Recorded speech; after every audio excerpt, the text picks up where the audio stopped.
The more they investigated, the clearer it became. The billionaire wasn't ruined by accident.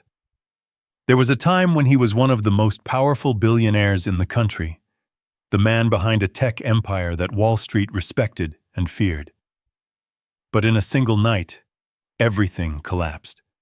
His company was ruined, his allies disappeared, and the world believed he had lost it all. What no one expected was that the first person to notice the truth would be the quiet daughter of his housemaid.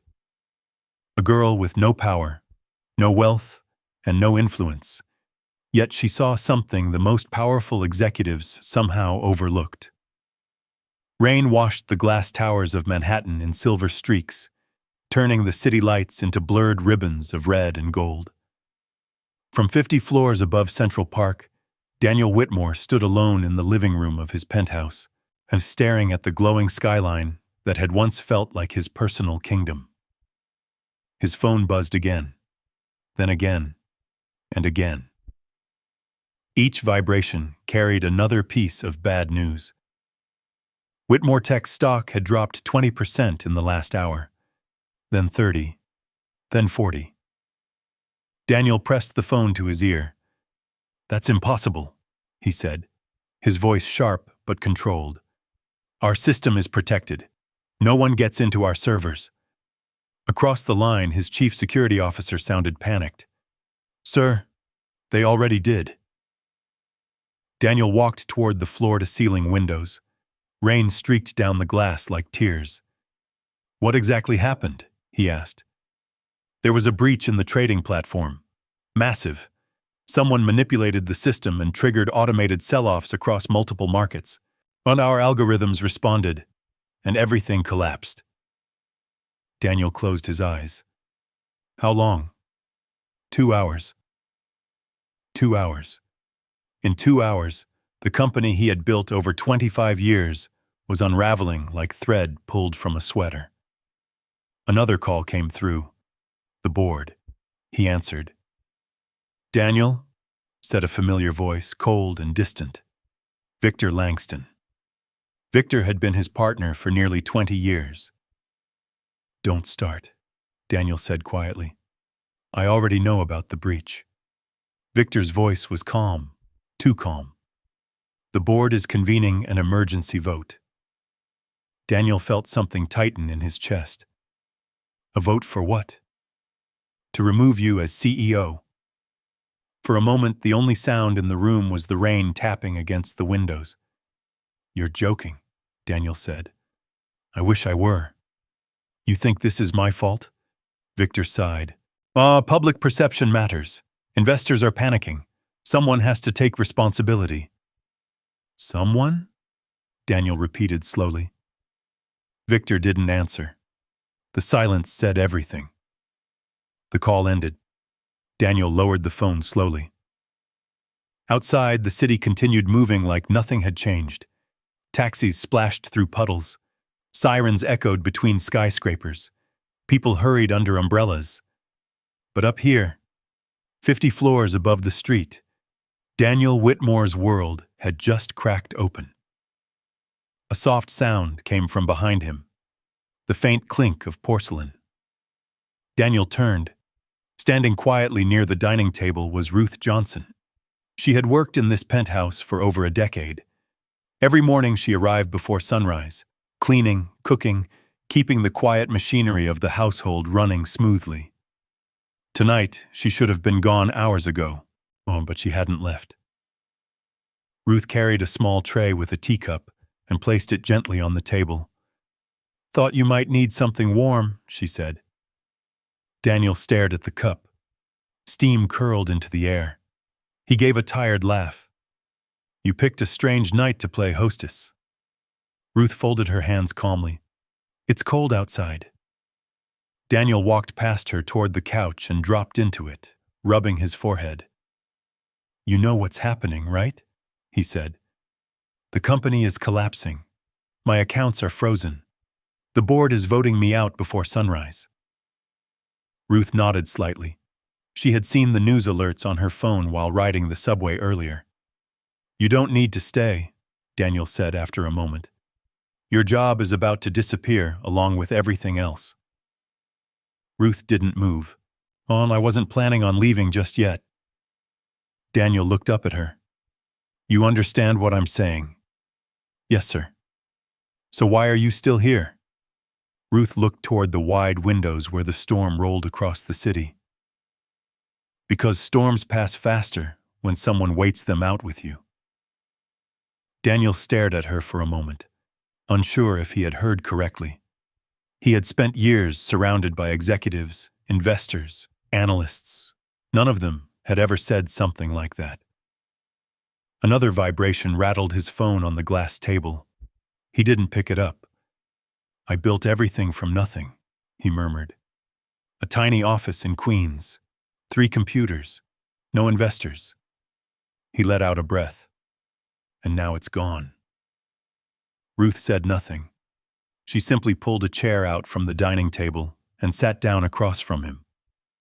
Outside, thunder rolled over the Hudson River. Daniel glanced at the tea again, but still didn't drink it.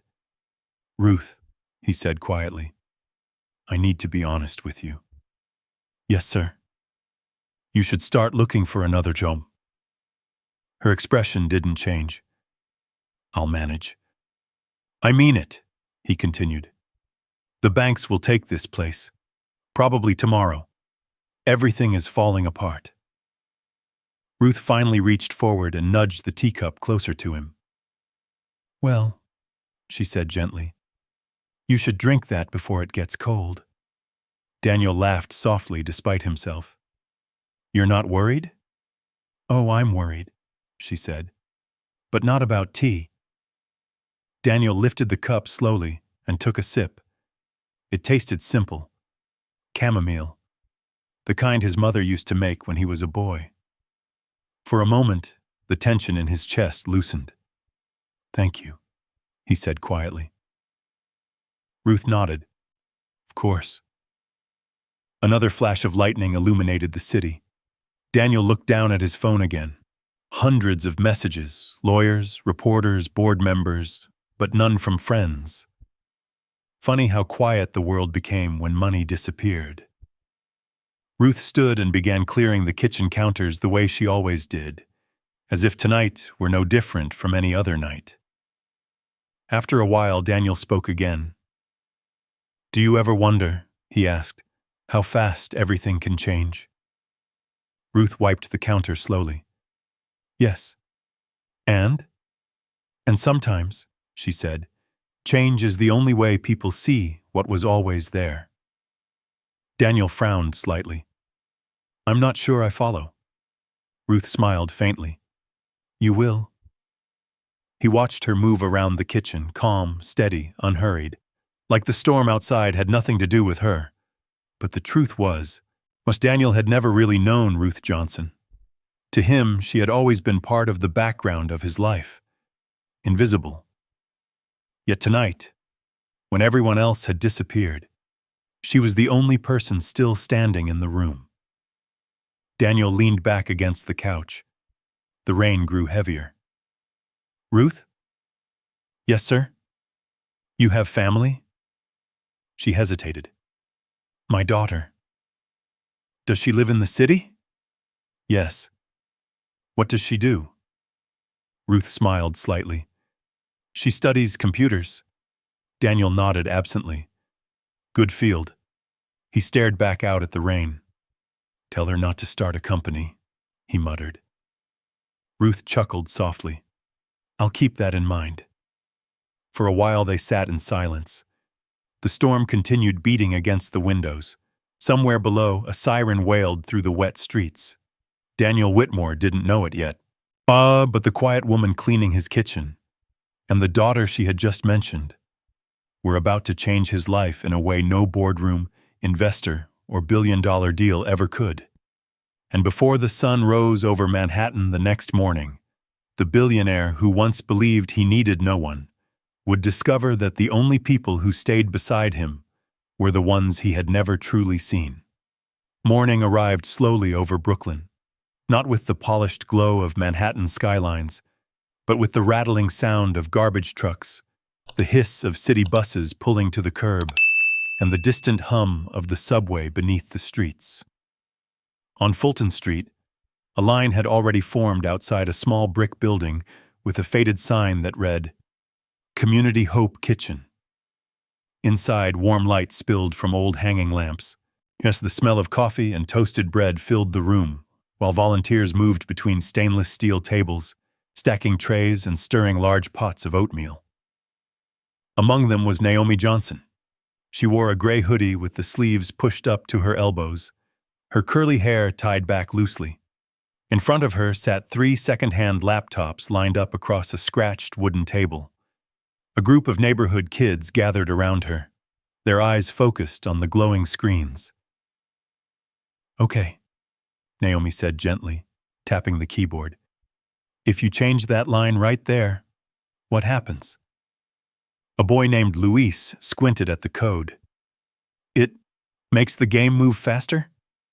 Naomi smiled. Exactly. He pressed enter. The tiny pixelated character on the screen jumped forward. Luis's face lit up like he had just discovered fire. Whoa! The other kids leaned closer. Naomi laughed softly. See? Computers aren't magic. They're just puzzles. Across the room, Mrs. Delgado, who ran the kitchen, watched the scene while pouring coffee for a group of elderly men. She's been doing that every Saturday, Mrs. Delgado whispered to another volunteer. Teaching those kids for free. The volunteer shook her head with a smile. That girl's got patience. Outside the windows, Brooklyn traffic crawled past in the pale morning light. Naomi glanced at the old clock above the door. 8:12 a.m. She clapped her hands lightly. All right, coding club is over for today. Breakfast time. The kids groaned. Aw, come on! Next week, Naomi promised. Luis closed the laptop carefully. Are you going to be famous one day? He asked. Naomi laughed. I'm just trying to pass my midterms. But when she turned away, the smile faded slightly, because she knew the truth. At school, no one saw her the way these kids did. To most people, Naomi Johnson was just another student at a community college that wealthy Manhattan graduates barely knew existed. 2 weeks earlier, during a class presentation, a boy in the back had whispered loudly enough for everyone to hear. Community college coders building billion-dollar companies now. The class laughed. Naomi had kept her eyes on the screen and finished her presentation anyway. She had learned a long time ago that dignity sometimes meant staying quiet. Back in the kitchen, she helped Mrs. Delgado carry trays of scrambled eggs to the serving counter. You didn't have to come in today, Mrs. Delgado said. You've got classes. I like Saturdays here, Naomi replied. That's because you're too kind for your own good. Naomi shrugged. My mom says kindness is free. Mrs. Delgado chuckled. Well, your mama raised you right. Naomi wiped her hands on a towel and reached for her phone. A news alert flashed across the screen. Whitmore Tech stock collapses in massive cyber attack. Naomi blinked. Whitmore Tech. Even people in Brooklyn knew that name. Daniel Whitmore was the kind of billionaire who appeared on business magazines and television panels talking about artificial intelligence and financial markets. She opened the article. The numbers were staggering. Billions lost overnight. Trading platforms shut down. Investors panicking. Naomi leaned against the counter, reading quickly. That bad? Mrs. Delgado asked. Naomi turned the screen toward her. Looks like someone hacked their trading system. Mrs. Delgado squinted. Rich people problems. Naomi smiled faintly. Maybe. But something about the article bothered her. There was a screenshot of the trading dashboard included in the report. Just a quick image. But Naomi's eyes lingered on a small detail in the corner of the screen. A line of system text. Most readers would never notice it. But Naomi did, because it looked familiar. Too familiar. She zoomed in. The line of code flashed briefly before the image blurred. Her brow furrowed. Naomi? Mrs. Delgado said. Hmm? You okay? Yeah. Naomi locked her phone. It's probably nothing. But her mind kept circling back to that small line of system text. She had seen something like it before. The kitchen door opened suddenly, letting in a rush of cold air. Ruth Johnson stepped inside, still wearing her long coat. Her face looked tired. Mom? Naomi said, surprised. You're home early. Ruth set her purse on a chair and took a slow breath. You could say that. Mrs. Delgado waved from the counter. Morning, Ruth.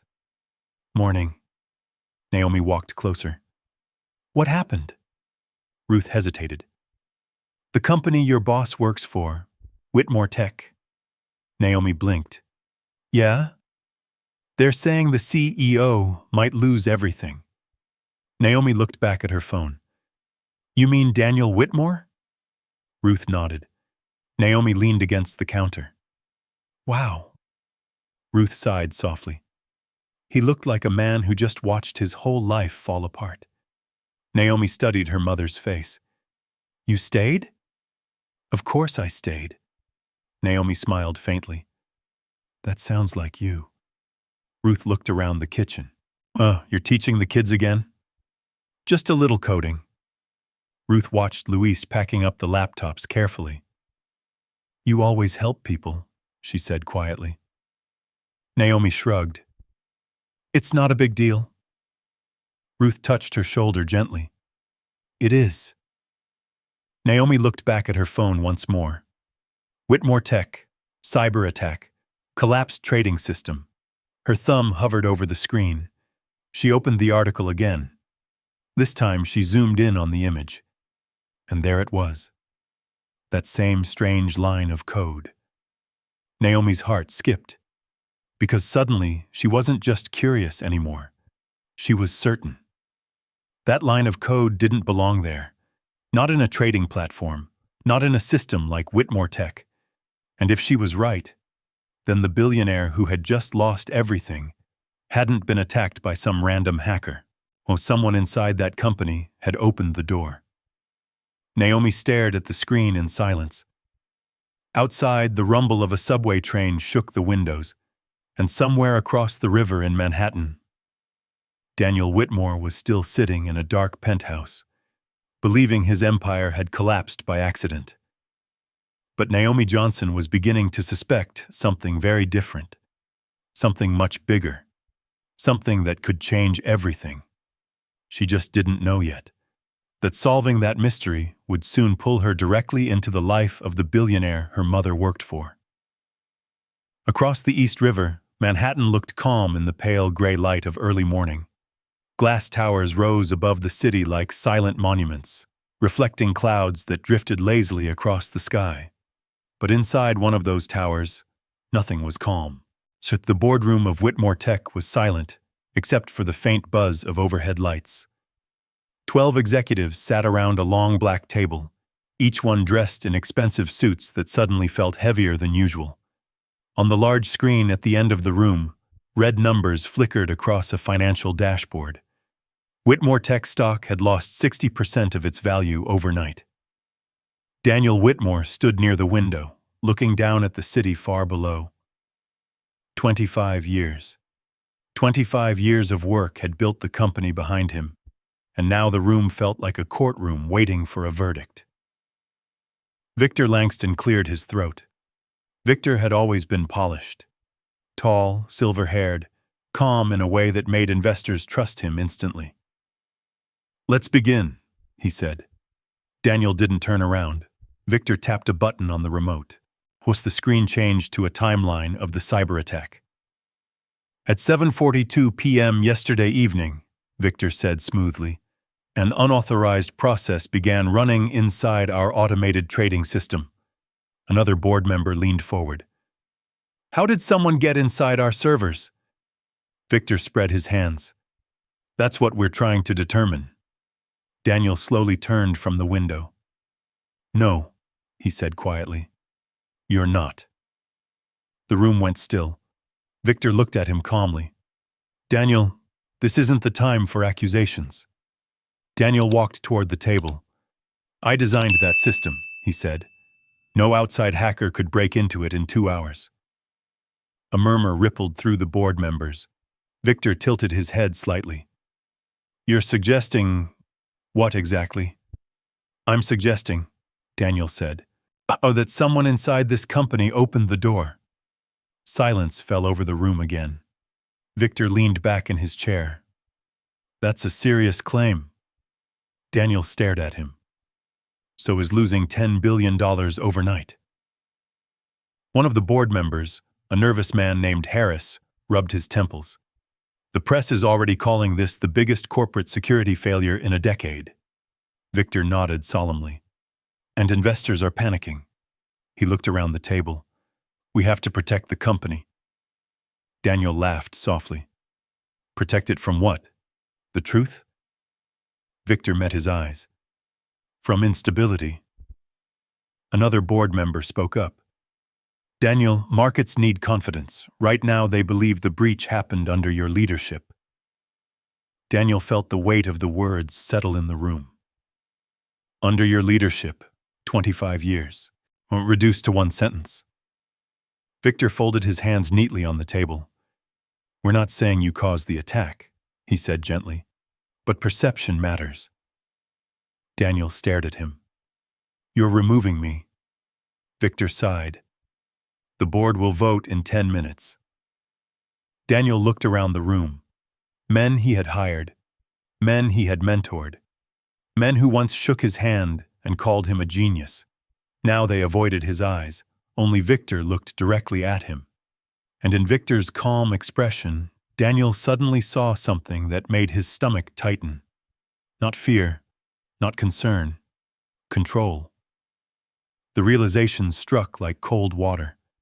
Victor wasn't shocked by the attack. He was ready for it. Daniel leaned closer to the table. You've been planning this, he said quietly. Victor raised an eyebrow. Oh, that's a bold claim. You've been positioning yourself for months. Victor's smile was thin. If you have evidence, Daniel, now would be the time. Daniel opened his mouth, but nothing came out, because he didn't have evidence. Not yet. Victor glanced at the clock on the wall. Gentlemen, he said, shall we proceed with the vote? One by one, hands slowly lifted around the table. Not out of anger, not out of hatred, out of fear. Daniel watched the final hand rise. Victor's. Victor pressed the button on the table microphone. The motion passes, he said calmly. Effective immediately, Daniel Whitmore is relieved of his duties as CEO of Whitmore Tech. No applause, no celebration, just silence. Daniel stood there for a long moment. Then he picked up his coat. No one stopped him. No one spoke. Victor watched quietly as Daniel walked toward the door. Just before leaving, Daniel paused. He turned back. Victor? Victor looked up. Yes? Daniel studied his face carefully. You're making a mistake. Victor's smile returned. No, Daniel. He leaned back in his chair. I'm correcting one. Daniel left the room without another word. The elevator ride down 40 floors felt longer than any board meeting he had ever sat through. Outside the building, cold wind rushed down the avenue between skyscrapers. Reporters already crowded the sidewalk. Camera flashes exploded the moment Daniel stepped outside. Mr. Whitmore, did you authorize the trading algorithm? Are you responsible for the losses? Daniel kept walking. Black cars sped past on the wet streets. The world felt louder than it had the night before. His phone vibrated again. A message from the bank. Accounts frozen pending investigation. Daniel stopped on the sidewalk. For the first time since the attack began, the full weight of what had happened settled into his chest. His company was gone. His reputation was collapsing. And somewhere inside Whitmore Tech, someone had orchestrated it all. He stepped toward the curb and hailed a taxi. The driver rolled down the window. Where to? Daniel hesitated, because suddenly he realized something strange. For the first time in 25 years, he didn't know where to go. Back in Brooklyn, Naomi Johnson sat at her kitchen table with 3 laptops open in front of her. Outside, evening traffic rumbled down the street. Her fingers moved quickly across the keyboard. She replayed the screenshot from the news article again, zooming, enhancing, isolating that single strange line of code. Most people would never notice it. But Naomi's eyes narrowed, because the deeper she looked, the more certain she became. That code wasn't random. It was deliberate, carefully inserted, hidden in plain sight. And whoever had written it understood Whitmore Tech's system perfectly, which meant only one thing. The person responsible for destroying Daniel Whitmore's empire wasn't an outsider. They were already inside the company. Naomi leaned back slowly. The subway thundered beneath the building. Her heart began to beat faster. Because if she was right, then the billionaire her mother worked for hadn't simply lost everything. He had been betrayed, and Naomi Johnson had just taken the first step toward uncovering the truth. The next evening in Manhattan arrived colder than the night before. Wind swept between the tall buildings, carrying the smell of rain and exhaust through the narrow streets. Daniel Whitmore stood in the center of his penthouse living room, surrounded by silence. The place no longer felt like home. A cardboard box sat on the marble counter. Inside were the few things he had decided to keep: a framed photo of his parents, a worn leather notebook from his early startup days, and a small brass paperweight shaped like a compass. Everything else, the paintings, the sculptures, the expensive furniture, belonged to the bank now. He had received the call only an hour earlier. A calm voice from the financial institution had explained it politely, almost kindly. "Mr. Whitmore, due to the investigation surrounding Whitmore Tech and the sudden drop in valuation, the bank must secure the property and associated assets." Daniel had listened quietly. 25 years of building a company, one night to dismantle it. He placed the photo of his parents gently into the box. From the kitchen came the soft sound of running water. Ruth Johnson was washing the last of the dishes. Even tonight, when everything had changed, she moved through the kitchen with the same quiet rhythm she always had, the same careful attention. Daniel leaned against the counter and watched her for a moment. "You don't have to do that," he said. Ruth turned off the faucet and dried her hands on a towel. "I've been doing it for 12 years, she replied. "Hard habit to break." Daniel managed a faint smile. "Oh, fair point." Ruth stepped into the living room. "You heard from the bank?" Daniel nodded. "They'll lock the place tonight." Ruth looked around the penthouse, the tall windows, the long hallway, the quiet echo of empty rooms. She had cleaned every corner of it for years. Now it felt like a hotel after checkout. "Where will you go?" she asked gently. Daniel didn't answer right away. He picked up the cardboard box and carried it toward the door. "I haven't decided."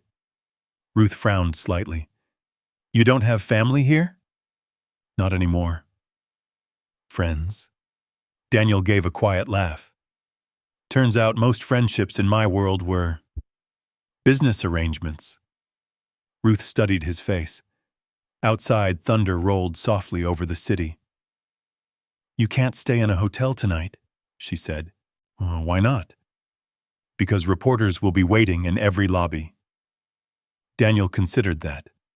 She was right. The media had been circling him all day. "Then I'll find somewhere quiet," he said. Ruth hesitated.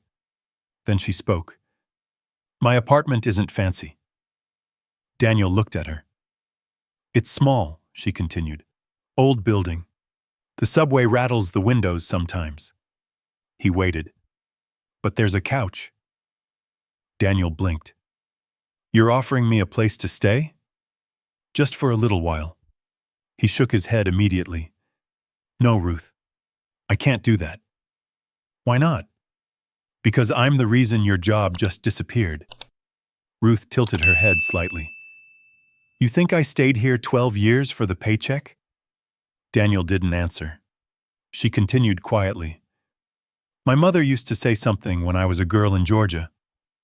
Daniel listened. She said, well, when someone's house burns down, you don't stand on the sidewalk and discuss who built the fire.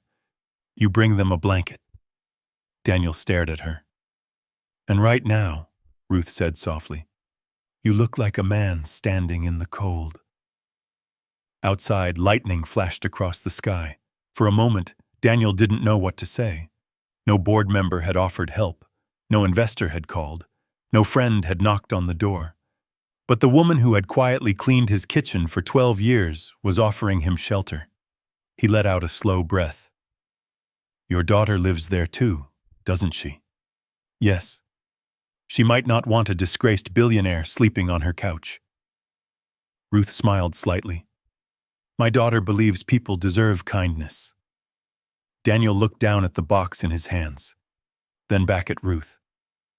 Just for a few days, he said finally. That's all I'm offering. They left the penthouse 20 minutes later. 2 security guards stood in the hallway waiting to lock the doors behind them.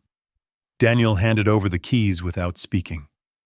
The elevator ride down felt longer than the one the day before. When the doors opened to the lobby, camera flashes exploded like fireworks. Reporters shouted questions. Mr. Whitmore, did you authorize the algorithm? Are you responsible for the losses? Do you have any comment on the board's decision?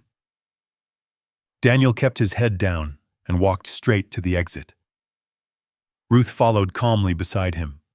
A cold wind hit them as they stepped onto the sidewalk. For the first time in decades, Daniel Whitmore hailed a taxi like any other New Yorker. The cab ride to Brooklyn was quiet. The city changed slowly outside the window. While glass towers faded into brick buildings, luxury boutiques became small grocery stores and laundromats with flickering neon signs. By the time the taxi stopped in front of Ruth's apartment building, the rain had started again. Daniel stepped out onto the wet sidewalk. The building was 4 stories tall, old but sturdy. Warm light glowed from a few windows. Inside, the hallway smelled faintly of cooking spices and laundry detergent. Ruth led him up 2 flights of narrow stairs. At the top, she unlocked the door. Naomi? She called. From inside came the tapping of computer keys. Kitchen, a voice replied. Daniel stepped inside slowly. The apartment was small but tidy. A worn sofa sat against the wall. A tiny kitchen table stood near the window. 3 laptops were open across it, their screens glowing blue. Naomi Johnson sat in the middle of them, typing rapidly. She looked up. For a moment she didn't move, because standing in her living room, holding a cardboard box and looking more tired than any billionaire she had ever seen on television, was Daniel Whitmore, the man whose company had just collapsed across every news channel in America. Naomi blinked once, then twice. Her eyes shifted from Daniel to her mother. Mom. Ruth set her coat on the chair. Mr. Whitmore will be staying with us for a little while. Naomi looked back at Daniel. The billionaire who once controlled billions of dollars now stood awkwardly beside the door like a man who didn't know where he belonged. Naomi slowly closed her laptop. Well, she said softly. Oh, welcome to Brooklyn. And Daniel Whitmore had no idea that the young woman sitting at that kitchen table was already closer to discovering the truth about his downfall than anyone inside Whitmore Tech. For a few seconds, the 3 of them simply stood there. Rain tapped softly against the apartment window. Somewhere down the street, a subway train thundered beneath the pavement, making the dishes in the cabinet tremble for a moment. Naomi Johnson slowly pushed her chair back from the kitchen table.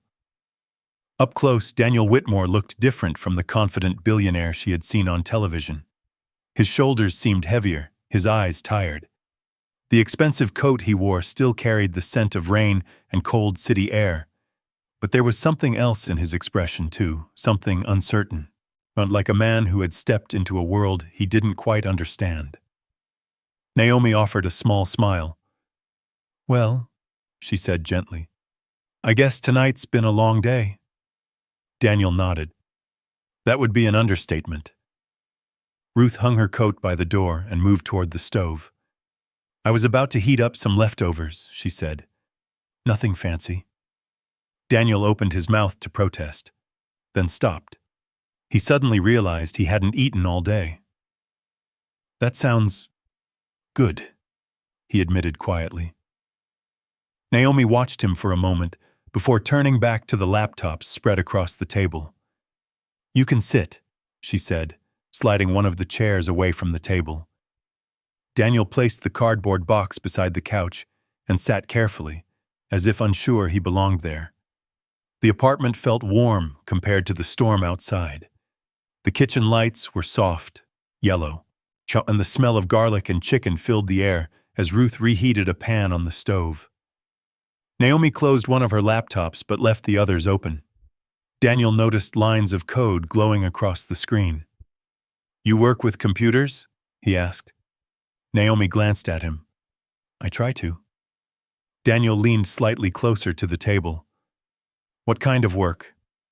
"Mostly software development. Some cybersecurity." Daniel raised an eyebrow. "Cybersecurity?" Naomi nodded. "Just studying for now." Daniel chuckled softly. "Funny timing." Naomi met his eyes. "You mean the Whitmore Tech hack?" Daniel hesitated. "Yes." Naomi turned one of the laptops slightly toward herself again. "I was reading about it earlier." Daniel studied her face carefully. "And?" She shrugged. "News articles don't usually explain much." Daniel leaned back in the chair. "That's because they don't know much." Ruth placed 3 plates on the small kitchen table. Dinner was simple: roasted chicken, rice, and green beans. But the smell made the room feel alive. Naomi closed her laptop fully this time and helped set the table. Daniel looked at the food for a moment. "This is probably the first real meal I've had in 2 days." "Then you should eat," Ruth said firmly. They sat down together. For a few minutes, no one spoke. Just the quiet sounds of forks against plates and the distant rumble of city life outside. Daniel noticed something strange. The apartment felt peaceful. No phones ringing. No assistants waiting for instructions. No investors demanding explanations. Just a small table, a warm meal, and 2 people who expected nothing from him. After a while, Naomi spoke. "Can I ask you something?" Daniel looked up. "Sure." "What exactly happened at Whitmore Tech?" Daniel sighed. "Someone broke into our trading system." Naomi tilted her head slightly. "You're sure they broke in?" Daniel frowned. "What do you mean?" Naomi hesitated. She glanced at her mother. Ruth gave a small nod. Naomi turned back to Daniel. "I saw a screenshot from one of the news reports." Daniel leaned forward slightly. "And?" "There was a line of code in the system logs." Daniel felt a faint spark of curiosity. "Lots of lines of code in a system log." Naomi shook her head. "This one didn't belong there." Daniel studied her carefully. "You're certain?" "I'm not certain yet," she said. "But it looked wrong." Daniel felt the first flicker of something he hadn't felt since the board meeting. Interest. "Oh, what kind of wrong?" Naomi turned one of the laptops back on. The screen lit up again. "I recreated part of the system environment based on the article." Daniel blinked. "You did what?" Naomi shrugged.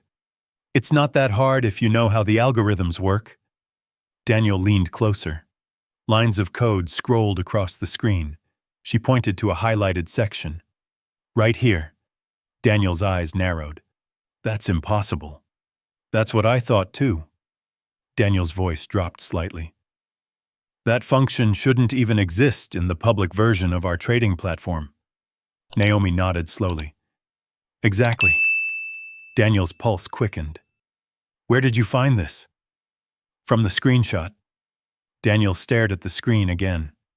That code was part of a back-end diagnostic tool, and only senior engineers at Whitmore Tech would even know it existed, which meant Naomi was right. It didn't belong in the public system. Naomi spoke quietly. If I'm right, Daniel finished the sentence for her. Someone inside the company inserted it. The room went still. Outside, rain began falling harder against the window. Ruth watched the two of them silently from across the table. Daniel leaned closer to the laptop. How long did it take you to spot this? Naomi shrugged. About 20 minutes. Daniel blinked. 20 minutes? She smiled awkwardly. I spend a lot of time looking at code. Daniel leaned back slowly. 20 minutes. His entire cybersecurity team hadn't spotted the anomaly in 12 hours. He studied Naomi again. The young woman in the hoodie sitting across the table, yet the daughter of the woman who cleaned his kitchen. And suddenly he realized something unsettling. She wasn't guessing. She understood the system. Naomi, he said carefully. Yes? How much do you know about trading algorithms? She tilted her head slightly. Enough to know that one line of code can crash an entire financial platform. Daniel looked back at the laptop. The code glowed quietly on the screen. And for the first time since the disaster began, a new thought entered his mind. Maybe the collapse of Whitmore Tech wasn't the end of the story. Maybe it was only the beginning. Because sitting across from him at a small kitchen table in Brooklyn was someone who might actually be able to prove what he had believed all along. That the empire he lost had not fallen by accident. For a long moment, no one at the kitchen table spoke. The small Brooklyn apartment was quiet except for the ticking of the wall clock and the distant rumble of a subway train passing beneath the street. Daniel Whitmore leaned closer to Naomi's laptop. The glow from the screen reflected in his tired eyes. Show me again, he said quietly. Naomi nodded. Her fingers moved across the keyboard with calm precision. Lines of code scrolled down the screen, white text against a dark background. She paused at a section and highlighted a single command. This line right here, she said. Daniel frowned. That command is part of our internal diagnostic system. Naomi looked at him. That's what I thought. Daniel rubbed his chin. It's used for testing trading algorithms during development, thus it should never appear in the live market environment. Naomi tapped the screen lightly. But it did. Daniel leaned back slowly. Outside the window, headlights from passing cars slid across the walls like moving shadows. Only a handful of engineers would even know this function exists, he said. Naomi nodded. And they'd need high-level access to activate it. Daniel's mind began turning again, something it hadn't done since the board meeting. The feeling was almost familiar, the beginning of a problem that could be solved. Can you trace where it came from? He asked. Naomi hesitated. Not directly. Daniel frowned. Why not? Because the system logs we saw in the article are incomplete. Daniel sighed. That's because Whitmore Tech controls the internal servers. Naomi leaned forward slightly. But pieces of the data still exist. Daniel looked up. What do you mean? Naomi opened another window on the laptop. Financial platforms don't operate in isolation, she explained. Every automated trade leaves traces across multiple systems. Daniel watched as she typed. Clearinghouses, market exchanges, third-party monitoring tools, Naomi continued. They all log pieces of the transaction chain. Daniel blinked slowly. You're saying the evidence might still exist outside Whitmore Tech? Naomi smiled faintly. Exactly. Daniel stared at her. You figured that out from one screenshot? Naomi shrugged. I'm stubborn. Ruth, who had been quietly washing the dishes, glanced over her shoulder. You get that from your father, she said. Naomi laughed softly. Daniel studied the screen again, while his heart began beating faster. Because Naomi was right. When millions of automated trades move through global financial markets, data spreads across dozens of independent systems, which meant Victor Langston couldn't erase everything. Somewhere, traces of the attack still existed. Naomi typed another command. This might take a while, she said. What are you doing? Building a reconstruction model. Daniel raised an eyebrow. Using public market data. Daniel watched as graphs began forming on the screen. This could recreate the chain reaction from the trading crash, she explained. Daniel leaned closer. You're rebuilding the event. Trying to. Outside, rain began tapping against the window again. The apartment lights flickered briefly as a train passed underground. Daniel folded his arms. You realize what this means, right? Naomi glanced at him. If I'm right? Yes. She met his gaze. It means someone inside your company planned the entire thing. Daniel nodded slowly. I already suspected that. But suspicion isn't proof, Naomi said. Daniel looked at her. And you think you can find proof? Naomi hesitated. I think I can find patterns. Daniel smiled slightly. That's how every good investigation starts. For the next hour, the small apartment filled with the quiet rhythm of typing keys. Ruth sat in the living room knitting, occasionally glancing toward the kitchen table where Daniel and Naomi worked side by side. Outside, Brooklyn traffic slowed as the rain grew heavier. At one point, Daniel stood and walked to the window. Across the river, Manhattan's skyline shimmered faintly through the rain. Somewhere among those towers sat the office he had built. The office Victor Langston now controlled. Daniel felt anger stir deep inside him. But also something else. Determination. Behind him, Naomi suddenly stopped typing. Wait, she said. Daniel turned. What is it? Naomi leaned closer to the screen. This doesn't make sense. Daniel walked back to the table. What did you find?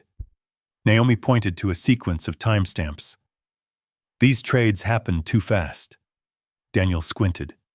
Too fast how? Milliseconds apart, Naomi said. But the commands triggering them came from the same internal access point. Daniel's brow furrowed. That shouldn't be possible. Exactly. She highlighted another line. Unless someone automated the attack using the diagnostic function. Daniel's eyes widened. That would bypass the system safeguards. Naomi nodded slowly. Which means whoever did this understood the platform perfectly. Daniel stared at the screen. Only a handful of people had that level of knowledge. Engineers he trusted. People who had worked beside him for years. And one other person. Victor Langston. Daniel's voice dropped. Can you trace the access point? Naomi shook her head slightly. Not yet. Daniel exhaled. But? Naomi looked back at the laptop. But I know where to start looking. Daniel leaned closer. Where?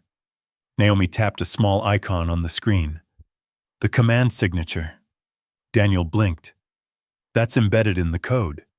Yes, Naomi said. And every developer writes code a little differently. Daniel slowly began to understand. You're talking about digital fingerprints. Naomi smiled. Exactly. Daniel stared at the glowing screen. If Naomi could identify the programmer who wrote that code, they might finally prove the truth. But Naomi's smile faded as she studied the data. There's one problem, she said quietly. Daniel's stomach tightened. What problem? Naomi looked up at him. The signature isn't anonymous. Daniel felt the air in the room grow still. Whose is it? Naomi hesitated, because even she wasn't ready to say the name out loud yet. But as she stared at the code on the screen, one thing became painfully clear.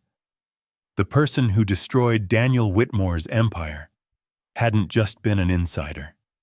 They had been someone Daniel trusted completely, and Naomi Johnson was now only one step away from discovering exactly who it was. The rain finally stopped sometime after midnight. Brooklyn fell into the quiet hum that only New York knew how to make after a storm. Distant traffic, the low rumble of the subway, the soft hiss of tires passing through wet streets. Inside the small apartment, the kitchen table had become a battlefield of laptops, coffee mugs, and handwritten notes. Naomi hadn't moved from her chair for nearly 2 hours. Daniel sat across from her, watching. He had spent most of his life surrounded by brilliant engineers, analysts, and consultants, but none of them had ever worked like this. Naomi wasn't rushing. She wasn't guessing. She moved through the data slowly, carefully, like someone reading a complicated story. Her fingers paused over the keyboard. She leaned back. "That's strange," she murmured. Daniel straightened slightly. What is?" Naomi zoomed in on the screen. "These command structures." Daniel leaned closer. "They look familiar." "They should," Naomi said. "They follow Whitmore Tech's internal coding style." Daniel nodded. "That's how we trained our engineers." Naomi pointed to a small pattern of brackets and spacing. "Whoever wrote this code used your company's formatting rules." Daniel frowned. "That doesn't prove anything. Hundreds of engineers learned those standards." Naomi nodded slowly. "Yes. But most programmers still leave tiny habits behind." Daniel raised an eyebrow. "What kind of habits?" Naomi turned the laptop slightly so he could see better. "Spacing patterns. Indentation. Even the way they structure conditional logic." Daniel stared at the code. You can tell who wrote something by looking at that?" "Sometimes," Naomi said. Daniel crossed his arms. "And this time?" Naomi didn't answer immediately. Instead, she opened another window. She began searching through archived public repositories. Old code snippets Whitmore Tech developers had shared years ago during conferences and public talks. Daniel watched the process unfold with growing amazement. "You're comparing coding styles," he realized. Naomi nodded. "Every programmer has a fingerprint." Daniel leaned closer. The room was quiet except for the soft clicking of keys. Finally, Naomi stopped typing. Her eyes narrowed. Daniel felt his chest tighten. "What did you find?" Naomi highlighted 2 lines of code side by side. One from the attack, one from an old developer presentation. Daniel leaned in, while his breath caught, because the patterns were nearly identical. The spacing, the bracket structure, even the way the function was named. Daniel felt a slow chill run through him. "Where did the second one come from?" he asked quietly. Naomi hesitated. Then she turned the laptop toward him. On the screen was a conference presentation from 3 years earlier. The speaker's name appeared clearly beneath the code sample. Daniel stared at it. Victor Langston. For a long moment, Daniel didn't move. Outside the window, a taxi splashed through a puddle. The sound echoed faintly up the street. Daniel leaned back slowly. "That can't be right," he said. Naomi spoke carefully. "It's not proof yet." Daniel rubbed his forehead. Victor Langston, his partner, the man who had helped him build Whitmore Tech from the ground up. You're saying Victor wrote the attack code?" Naomi shook her head. "I'm saying the code matches his programming style." Daniel looked back at the screen. Victor had always been brilliant with systems architecture. If anyone knew the diagnostic functions inside Whitmore Tech, it was him. Daniel's stomach tightened. But why? He whispered. Naomi leaned forward again. Money. Daniel frowned. Victor was already wealthy. Whitmore Tech's collapse caused massive automated sell-offs, Naomi explained. Daniel's eyes widened. Short positions. Naomi nodded. If someone predicted the crash, they could make billions betting against the company, Daniel finished. The realization hung heavy in the room. Victor hadn't just stolen control of the company. He had engineered its destruction. Ruth stepped quietly into the kitchen carrying 3 cups of coffee.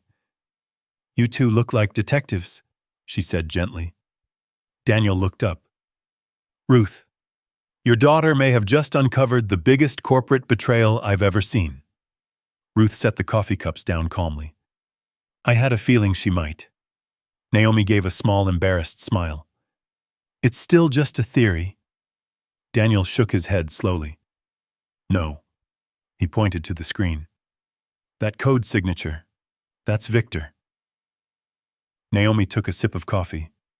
Even if it is, we still need real evidence. Daniel nodded. The courts won't accept coding style as proof. Naomi turned back to the laptop.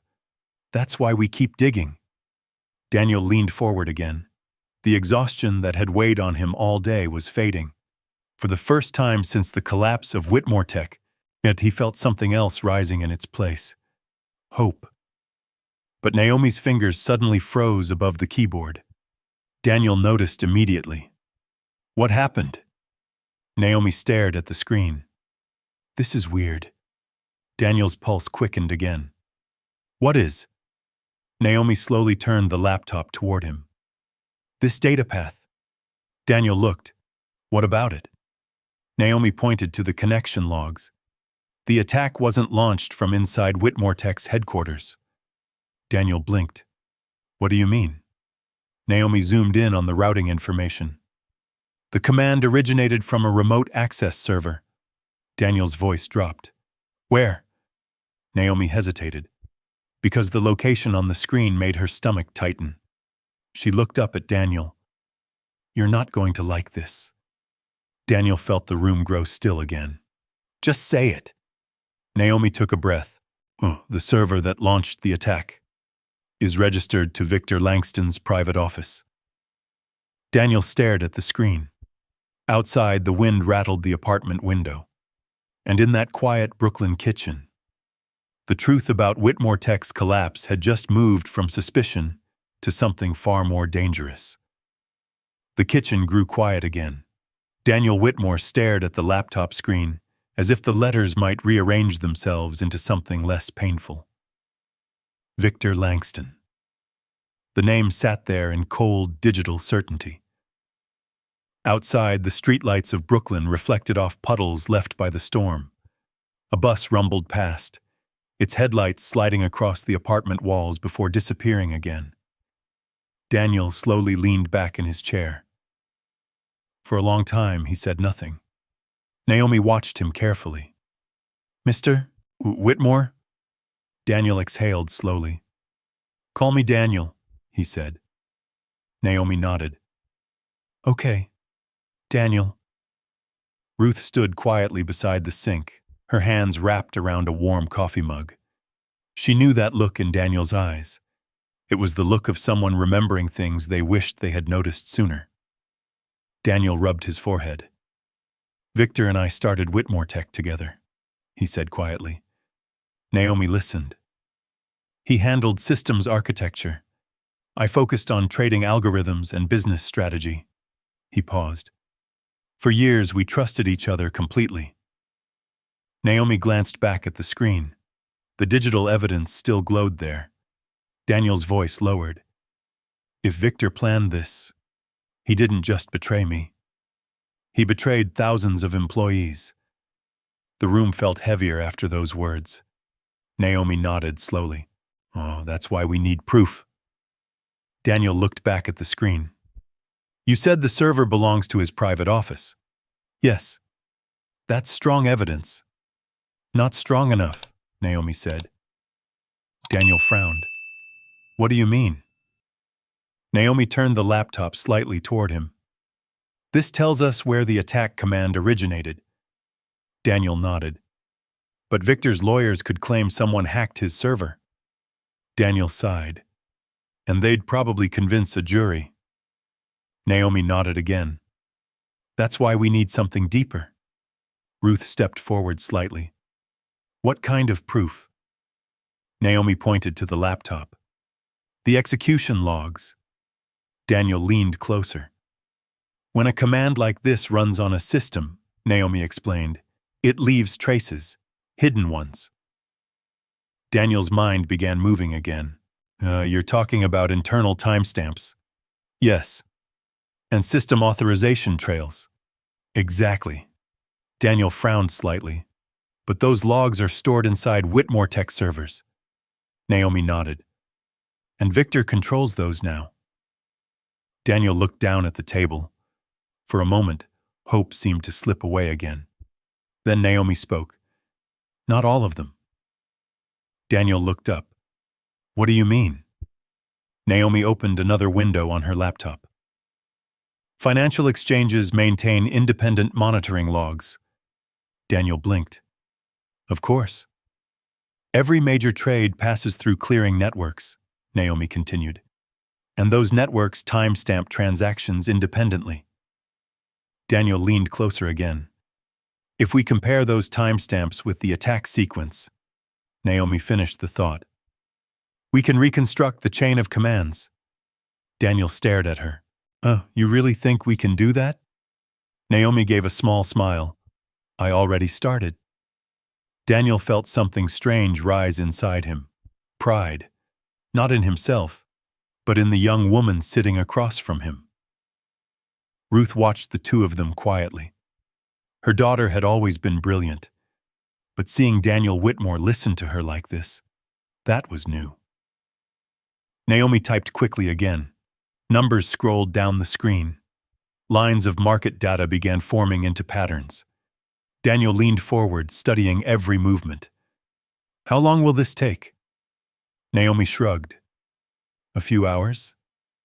Daniel glanced at the clock on the wall. 2:14 a.m. I've got nowhere else to be, he said. Naomi smiled faintly. Good. They worked together in silence. Occasionally, Daniel would point out something in the data. Sometimes Naomi would explain how the trading patterns revealed hidden instructions buried in the crash. Hours passed. Outside, the city grew quieter. Even the subway rumble slowed. Then suddenly, Naomi stopped typing. Her eyes narrowed. Daniel noticed immediately. What is it? Naomi leaned closer to the screen. This sequence. Daniel leaned in beside her. What about it? Naomi pointed to a group of time-stamped trades. These commands executed milliseconds apart. Daniel nodded. That's how automated trading works. Naomi shook her head. Not like this. Daniel frowned. What's wrong? Naomi highlighted a pattern of transactions. These weren't normal sell orders. Daniel's eyes narrowed. They're too precise. Naomi nodded. Exactly. Daniel felt a chill run down his spine. Someone triggered the crash deliberately. Yes. But look closer. Daniel leaned forward. The trades formed a strange pattern across the timeline. Not random, not chaotic, carefully arranged. Naomi spoke slowly. This wasn't just about crashing Whitmore Tech. Daniel looked up. What do you mean? Naomi opened another data window. Look at these positions. Daniel studied the numbers. Then his eyes widened. These are short positions. Naomi nodded. Huge ones. Daniel felt the air leave his lungs. Someone had bet billions of dollars that Whitmore Tech stock would collapse. And when the crash happened, those bets paid out instantly. Daniel whispered the realization. Victor made money off the crash. Naomi nodded quietly. A lot of money. Ruth set her coffee cup down slowly. That's evil, she said softly. Daniel stared at the screen. Victor Langston had destroyed the company they built together and profited from the wreckage. Daniel clenched his jaw. "We take this to the authorities." Naomi hesitated. "Not yet." Daniel turned to her. "Why not?" "Because right now we only have a pattern." Daniel's frustration flickered. "But it's obvious." Naomi shook her head. "Courts don't convict people on obvious." Daniel leaned back again. "So what do we need?" Naomi looked at the screen again. "The final command." Daniel frowned. "What final command?" Naomi pointed to the timeline. "The one that triggered the diagnostic function." Daniel stared. "That's the moment the attack began." Naomi nodded. "If we can prove Victor personally authorized that command." Daniel finished the thought. "Oh, he's finished." Naomi leaned back slowly. "But that command isn't in the public data." Daniel's heart sank slightly. "So where is it?" Naomi met his eyes. "Inside Whitmore Tech's internal system." Daniel exhaled slowly. Victor now controlled those servers, which meant the one piece of evidence they needed was locked inside the company that had just thrown him out. Naomi closed the laptop halfway. "There might still be a way." Daniel looked at her carefully. "What way?" Naomi hesitated, because the idea forming in her mind was risky, very risky. But if it worked, they could expose Victor completely. She slowly reopened the laptop. "Tomorrow," she said quietly, "we may have to go back to Whitmore Tech." Daniel's eyes widened. "Back inside the building?"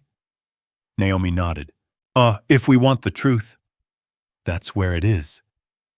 And suddenly the investigation that had started at a small kitchen table in Brooklyn was about to lead them straight back into the heart of the empire that had been stolen from him.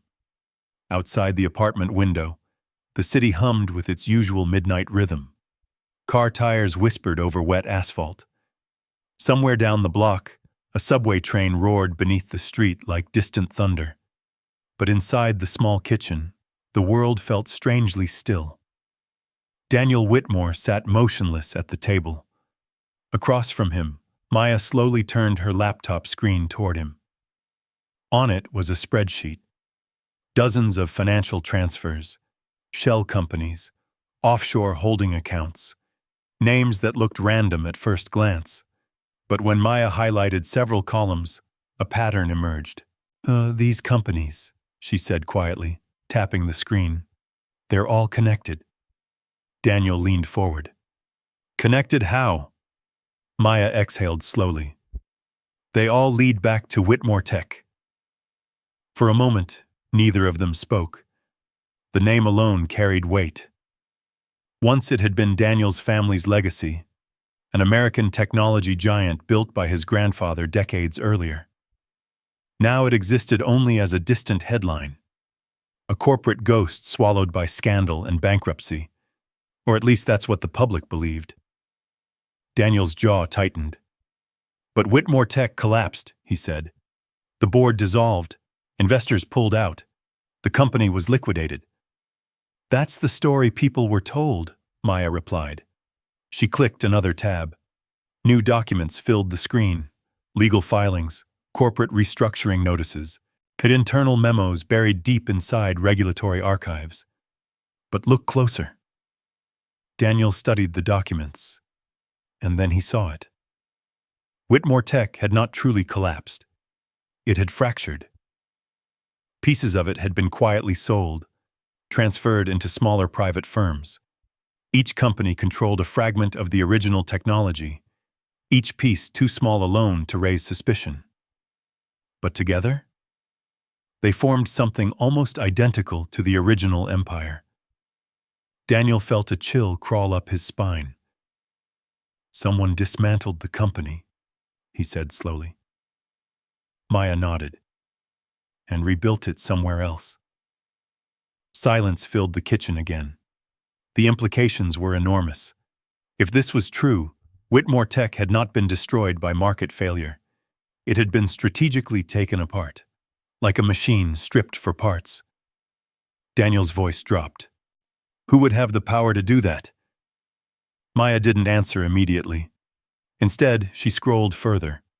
At the bottom of the spreadsheet sat one name repeated again and again, not as the owner, not as the CEO, but as the silent investor behind nearly every transaction. Daniel's breath caught.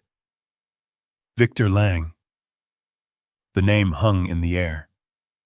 Victor Lang had once been a board member at Whitmore Tech.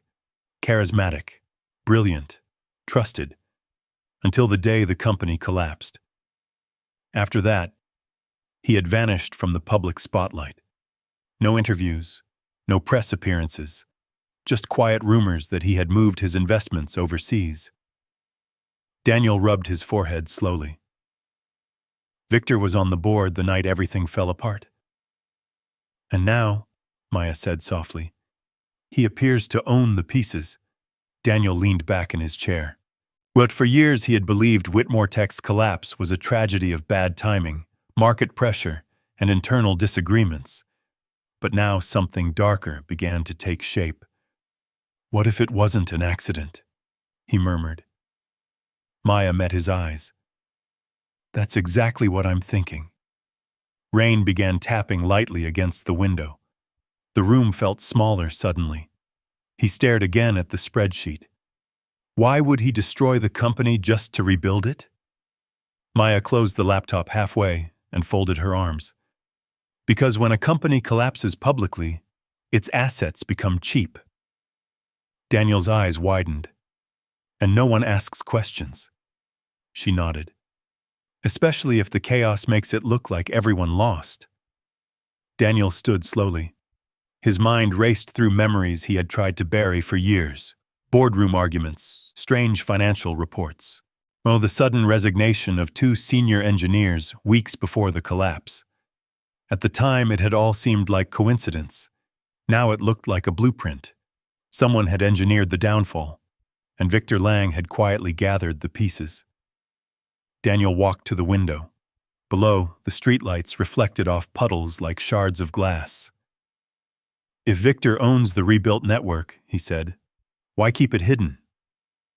Maya turned the laptop back toward herself and typed quickly. Another screen appeared. This one wasn't financial. It was technological. Blueprints, prototype patents, research contracts. Daniel frowned. What is that? Maya pointed at the header. Next generation energy infrastructure. Daniel blinked. But Whitmore Tech's original research division had spent years developing experimental power grid technology, systems that could store and distribute massive amounts of renewable energy. Technology that, if perfected, could transform global energy markets. And now, Victor Lang controlled it. Maya spoke carefully. If Victor finishes this technology outside the original company structure, he won't owe the shareholders anything. Daniel understood immediately. Billions of dollars in research, decades of work, all redirected, all stolen. His voice hardened. He destroyed Whitmore Tech, so he could own its future.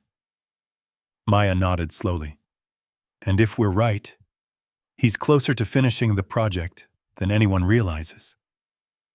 Daniel stared out into the rainy city for the first time in years. The collapse of his family's company no longer felt like a distant tragedy.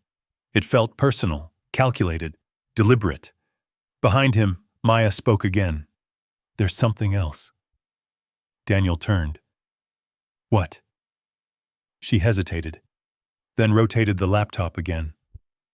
On the screen was a building, a sleek glass tower rising above Manhattan's financial district.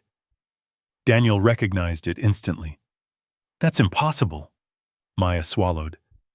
That's where the holding company is registered. Daniel's pulse quickened. The building housed a private investment firm that had quietly grown powerful over the past 5 years, a firm no one connected to Whitmore Tech, until now. He leaned closer to the screen. And Victor runs it? Maya shook her head slowly. No. She zoomed in on the corporate registration. Another name appeared. Daniel's blood ran cold. All because it wasn't Victor Lang. It was someone Daniel had trusted. Someone who had sat beside him the night Whitmore Tech collapsed. Someone who had looked him in the eyes and promised they would rebuild together. Daniel whispered the name under his breath. Eleanor Graves. The room went silent. Because if Eleanor controlled the new empire, then the betrayal Daniel had spent years trying to understand had been sitting beside him the entire time. The name on the screen did not feel real. Eleanor Graves. For several seconds, Daniel simply stared at it. Rain streaked down the kitchen window behind him, blurring the lights of Brooklyn into soft gold smears. The refrigerator hummed quietly. Somewhere in the building, an old pipe groaned. But inside Daniel's chest, something had gone cold. "Zoom in again," he said. Maya did. All the corporate registry document sharpened on the screen. There was no mistake. The legal signature sat clearly beneath the company formation date. Eleanor Graves, Managing Director. Daniel sank slowly back into the kitchen chair. "She helped me try to save the company," he said under his breath. Maya didn't respond immediately, because they both knew what that meant. Eleanor hadn't just been another executive. She had been Daniel's closest ally during Whitmore Tech's final months. When board members panicked and investors fled, she had been the one person who stayed late into the night, helping Daniel review financial damage reports. She had sat across from him in the boardroom the night the company collapsed. Daniel remembered the look in her eyes that night. Concern, exhaustion, loyalty. Or at least that's what he thought it had been. Maya spoke carefully. "How well did you know her?" Daniel let out a slow breath. "Well enough to trust her with everything." He stood and walked toward the window again. The rain had grown heavier now, drumming softly against the glass. For years, Daniel had replayed the collapse of Whitmore Tech in his mind like a broken film reel, trying to understand where everything went wrong. Now the picture looked different. "What if she wasn't trying to save the company?" he said quietly. Maya folded her arms. "What if she was making sure it collapsed exactly the way they needed it to?" Daniel turned toward her slowly, because the idea suddenly made terrifying sense. Eleanor had overseen restructuring proposals. She had handled negotiations with several investors, and she had recommended Victor Lang as the board's strategic advisor during the final months. Daniel felt the weight of the realization settle into his chest. "She was inside the entire time," he said. Maya nodded. "Inside, and steering things." Daniel looked back at the laptop. "Find out where she is now." Maya typed quickly. Several search windows opened across the screen. Corporate filings, news mentions, conference appearances. Then she paused. "That's strange." "What?" "There are almost no public appearances." Daniel frowned. "None?" "Just one." She clicked a small thumbnail photo. A high-resolution image filled the screen. Daniel felt his stomach tighten. The photo had been taken only 3 months earlier. A luxury conference hall. Glass walls, polished marble floors, while rows of investors seated in front of a stage. At the center podium stood Eleanor Graves. Her hair was shorter now, her posture sharper. The same calm expression Daniel remembered, but colder somehow. Behind her on a massive digital screen were 2 words. NextGrid Initiative. Maya pointed at the headline beneath the photo. Private Energy Infrastructure Summit. Daniel leaned closer. "And look at the sponsor list." Maya enlarged the bottom of the screen. Several investment groups were listed, and among them, Lang Strategic Holdings. Daniel's pulse quickened. That's Victor. Yes. And next grid? Maya pulled up another document. This is the project they've been building. Daniel scanned the page. The description matched the same energy storage technology Whitmore Tech had spent decades researching. But this version was far more advanced. Modular energy grids, autonomous power distribution systems, energy networks capable of powering entire cities independently from national grids. Daniel whispered slowly, "They didn't just steal the technology." Maya nodded. They finished it. The implications were staggering. If NextGrid worked, whoever controlled it would have enormous influence over global energy markets, and Eleanor Graves was presenting it. Daniel felt anger rising through the shock. "All those years," he said quietly, "all that work from my grandfather, my father, our engineers, now it belongs to them," Maya finished. Silence returned to the kitchen, but the mood had shifted. Earlier that night, Daniel had been chasing old ghosts. Now he was staring directly at the people responsible. Maya broke the silence. "There's something else you should see." Daniel turned. "What?" She opened a smaller encrypted document. "This file came from the internal archives I was searching earlier." The screen displayed a scanned boardroom memo. The date sat in the corner. Daniel's eyes widened. It was from the week Whitmore Tech collapsed. He leaned closer. The document listed a set of emergency contingency plans. But at the bottom, a handwritten note.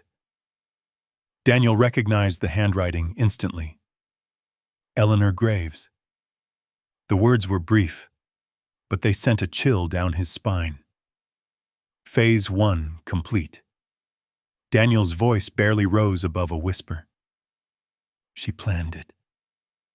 Maya closed the laptop slowly. Yes. Daniel stood still for a long moment. Then something inside him shifted. The shock gave way to something steadier. Resolve. Most because if Eleanor had built a new empire from the ruins of Whitmore Tech, then she had done it believing Daniel Whitmore would never come looking. He walked back to the table. "Where is the NextGrid headquarters?" Maya checked the document again. "Midtown Manhattan?" Daniel nodded once. "Then that's where we go." Maya looked at him carefully. "You realize what that means, right?" Daniel met her gaze. "Yes." The people who destroyed Whitmore Tech were no longer hiding in financial records. They were standing on stage in the middle of Manhattan, and Daniel Whitmore was finally ready to step back into their world. Outside, the storm continued to roll across the city, but inside that small Brooklyn kitchen, the quiet investigation had just become something far bigger. Because tomorrow morning, Daniel Whitmore was going back to the empire that had been stolen from him. The rain stopped sometime before dawn. When Daniel stepped out of the small Brooklyn apartment building, the air carried that clean, quiet smell that follows a storm.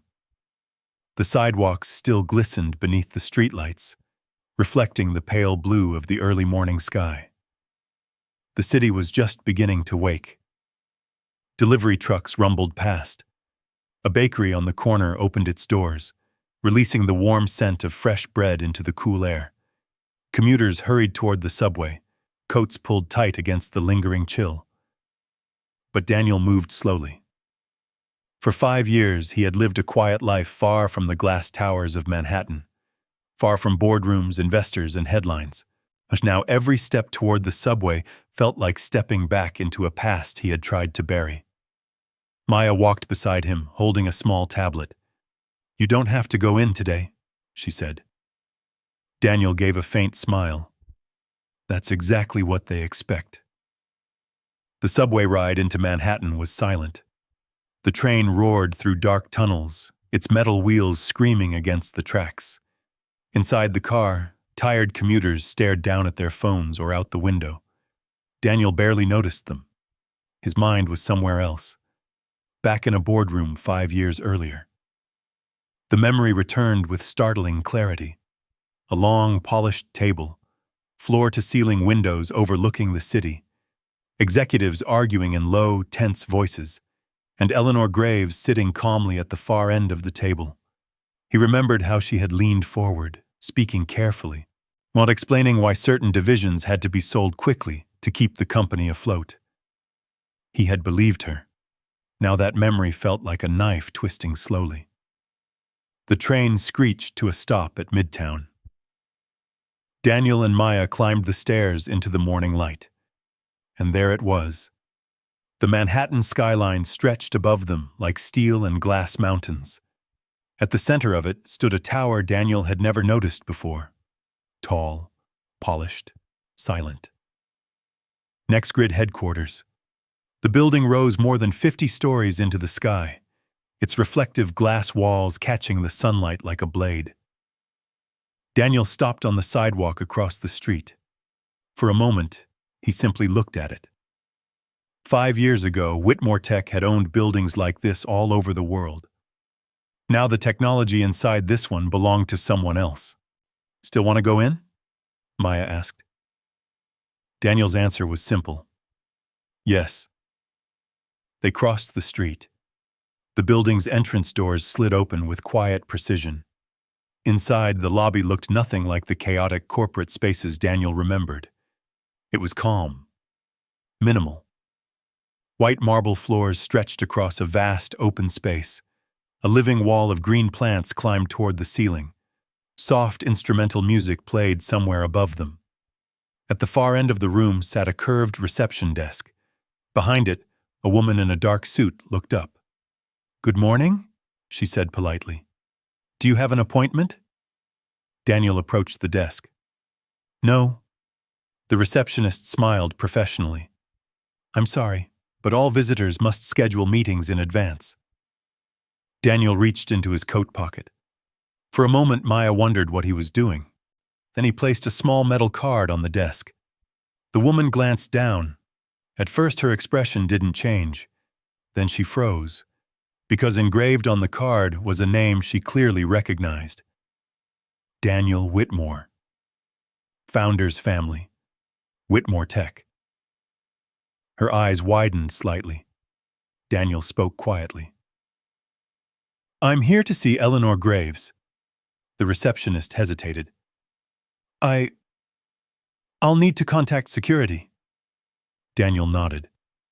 "Of course." She picked up the phone. A short conversation followed. Low voices, quick glances toward Daniel. When she hung up, her tone had shifted. "Please wait here." Within 2 minutes, 2 men in dark suits entered the lobby from a side hallway. Security. They approached Daniel carefully. "Mr. Whitmore," the taller one said, "we weren't expecting you." Daniel studied the man's face. "You know who I am?" "Yes." "Then you know why I'm here." The guard hesitated. "I'm afraid Miss Graves is extremely busy today." Daniel's voice remained calm. "Tell her Daniel Whitmore is in her lobby." The man exchanged a quick look with his partner. Then he stepped aside and spoke quietly into his earpiece. A long moment passed. The lobby remained silent. Employees walked through the space, glancing curiously at the scene before quickly looking away. Then the elevator doors opened. A woman stepped out. Daniel recognized her instantly. Eleanor Graves. She walked toward them with the same composed confidence Daniel remembered from years earlier. But now there was something sharper in her posture, something colder. Her heels clicked softly against the marble floor. When she stopped a few feet away, her expression showed no surprise at all. "Oh, Daniel," she said calmly. Her voice was exactly the same, smooth, controlled. Daniel felt his pulse quicken, but he didn't move. "You look well," she continued. 5 years, Daniel said quietly. Eleanor studied him for a moment. "Yes." Neither of them spoke. Around them, The lobby seemed to hold its breath. Finally, Daniel asked the question that had been waiting for years. "Did you plan it?" For the first time, Eleanor's expression shifted slightly. Not guilt, not fear, something closer to amusement. "Daniel," she said softly, "Whitmore Tech was already dying. That's not what the records say." She glanced briefly toward Maya. "Your researcher is talented." Daniel stepped closer. "You dismantled the company." Eleanor's eyes held his. "No," she said calmly. "I saved what mattered." The words hung in the air. Yet Daniel felt anger flare. "You stole it." Eleanor tilted her head slightly.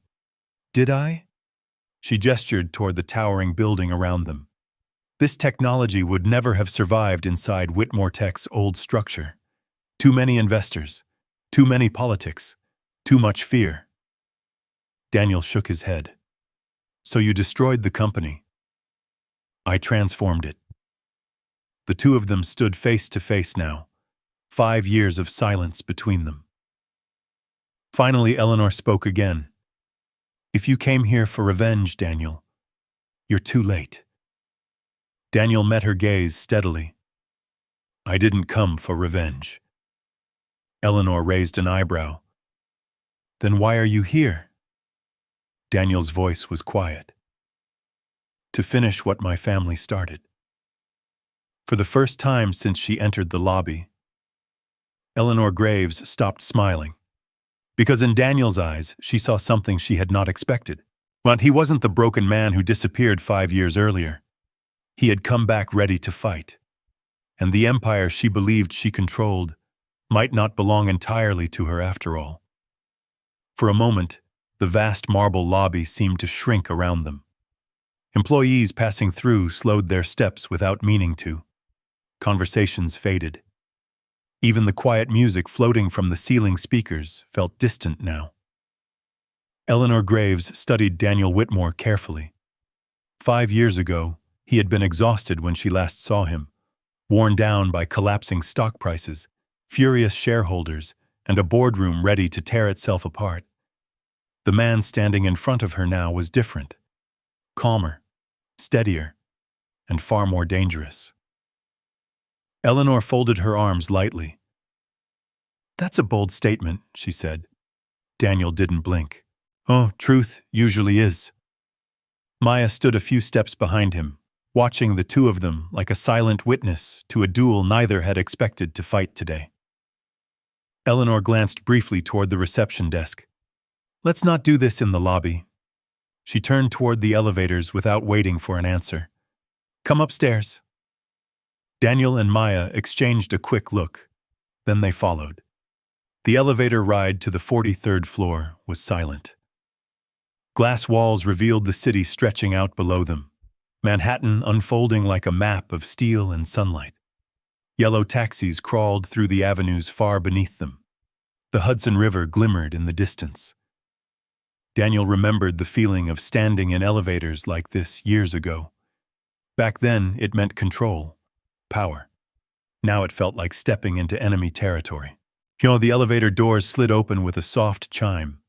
The next grid executive floor was almost unnaturally quiet. Long hallways lined with dark wood panels stretched toward private offices. Large digital screens displayed flowing energy grid simulations, networks of glowing lines connecting cities across continents. The future. Built from technology that once belonged to Whitmore Tech. Eleanor led them into a spacious conference room overlooking the skyline. Floor-to-ceiling windows wrapped around the space, flooding it with morning light. She gestured toward the table. "Sit." Daniel remained standing for a moment, then slowly took a seat across from her. Maya sat beside him. Eleanor rested her hands calmly on the table. "So," she said, "you've come back after 5 years?" Daniel nodded. "Oh, yes." "And you believe NextGrid belongs to you?" "No." She raised an eyebrow. "That's interesting."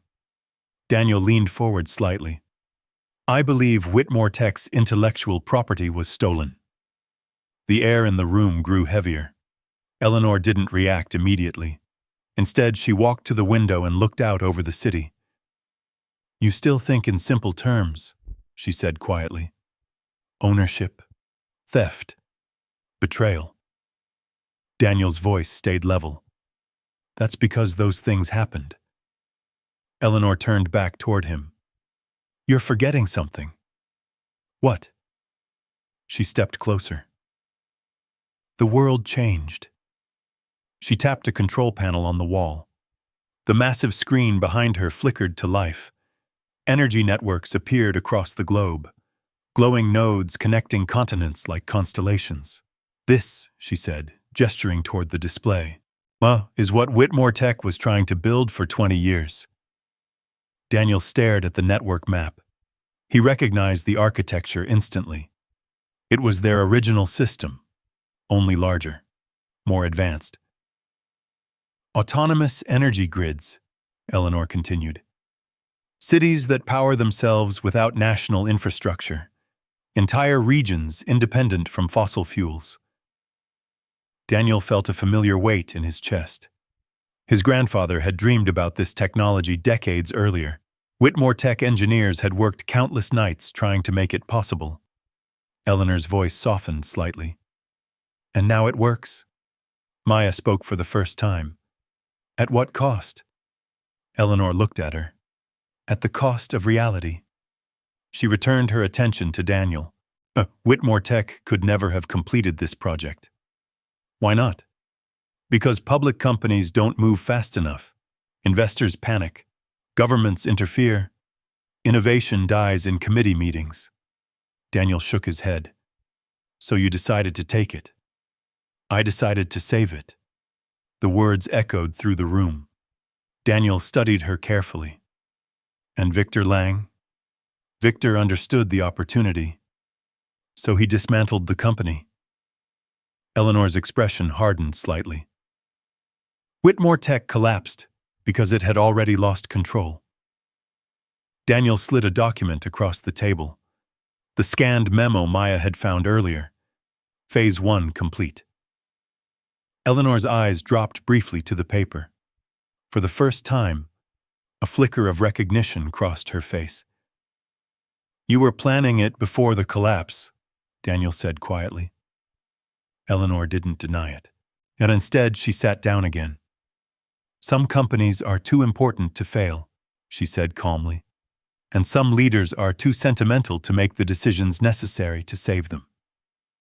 Daniel felt the words land like a punch. You mean me? Yes. Silence stretched between them. Outside the windows, helicopters drifted slowly across the sky. Maya broke the silence. You didn't just take the technology, she said. You rebuilt the company in secret. Eleanor nodded. Correct. And now? Eleanor folded her hands. Now NextGrid is about to launch the first fully independent energy network in the world. Daniel felt a chill run through him. When? Eleanor smiled faintly. Tonight. The word hung in the air like a thunderclap. Daniel leaned forward. You're announcing it tonight? Not announcing, she paused. Activating. Daniel understood immediately. If NextGrid successfully activated its system, it would instantly become the most powerful private energy infrastructure network on the planet. The company would be unstoppable. Investors, governments, regulators, all too late. Daniel looked directly at her. And you think no one will question where the technology came from?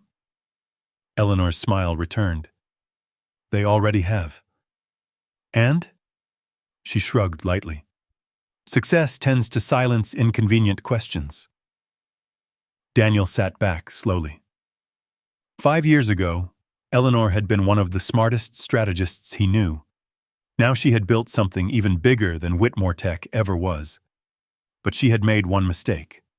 She assumed Daniel Whitmore had returned empty-handed. He reached into his coat pocket and placed a small flash drive on the table. Eleanor's eyes narrowed slightly. What's that? Daniel's voice remained calm. The original Whitmore Tech patent registry. Maya watched Eleanor carefully. Every design, Daniel continued, every prototype, every engineer's signature, all legally recorded before the company collapsed. Eleanor's expression didn't change, but the room suddenly felt colder. Daniel slid the drive toward her. If NextGrid launches tonight, he said quietly, that entire database goes public. The silence that followed was absolute, because for the first time since Daniel entered the building, Eleanor Graves realized something. The man she thought she had left behind 5 years ago had returned with a weapon she never expected, and the launch of NextGrid might now trigger a war that could destroy everything she built. Well, but the real question is this. If you were in Daniel Whitmore's place, after 5 years of silence, betrayal, and stolen technology, would you expose everything, or would you take the empire back piece by piece? I'm curious what you think. If you believe Daniel should expose the truth immediately, comment 1 below. If you think he should play the long game and take the company back slowly, comment 2. Just drop 1 or 2 in the comments. It's that simple. And if stories about hidden betrayals, powerful empires, and unexpected comebacks keep you thinking long after the video ends, make sure you subscribe to the channel and turn on the notification bell, because the next story might be even more unbelievable than this one. And trust me, you won't want to miss what happens next.